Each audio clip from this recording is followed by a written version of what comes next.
Everyone thinks Tesla's genius was the electric motor. They're wrong. The real profit lever wasn't under the hood, it was the factory floor, the mining operation, and the charging station.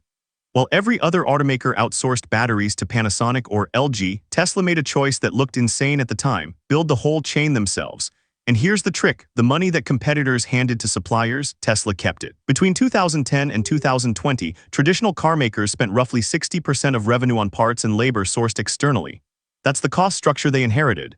Tesla's vertical integration, owning battery plants, raw material processing, and the Supercharger network, meant fewer middlemen extracting margin.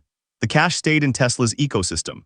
But how'd they actually fund this without going bankrupt? They didn't at first. Tesla ran on losses for years: subsidies, stock offerings, and Elon Musk's personal guarantees.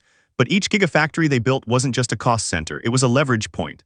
Owning the battery supply meant controlling price and availability when demand spiked. When semiconductor shortages crippled Detroit in 2021, Tesla adapted faster because they controlled more of their own supply. The charging network was the second move. Tesla didn't just sell cars, they sold access to superchargers. Competitors relied on public infrastructure partnerships. Tesla owned the poles, the software, the payment data. Every charge generated recurring revenue and customer lock-in. That's not a feature, that's a moat made of copper and contracts. By 2022, Tesla's gross margin on vehicles sat around 30%, nearly double the industry average of 17%. How? They controlled the bill of materials from ore to assembly. When lithium prices spiked, competitors' margins collapsed.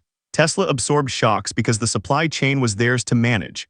And here's the trick: they could underprice rivals and still profit. Other automakers saw this and started copying, building battery plants, investing in raw materials. But Tesla had a decade head start. They'd already solved manufacturing at scale, negotiated long-term lithium contracts, and trained thousands of workers. Vertical integration isn't free. It's a capital commitment that only pays off if you execute it first and execute it right. So did Tesla win because of the electric motor? No, they won because they asked a different question: who keeps the margin? By owning batteries, minerals, and charging, they eliminated the middleman tax that bleeds traditional automakers dry. The vertical integration strategy wasn't about control for control's sake. It was about capturing the full cash flow from raw material to customer charge. This video is for educational and informational purposes only and is not financial advice. Always do your own research. Subscribe to uncover the financial architecture behind the brands that changed how we work and spend, because the real strategy is always in the cash flow. This video is for educational and informational purposes only and is not financial advice. Always do your own research.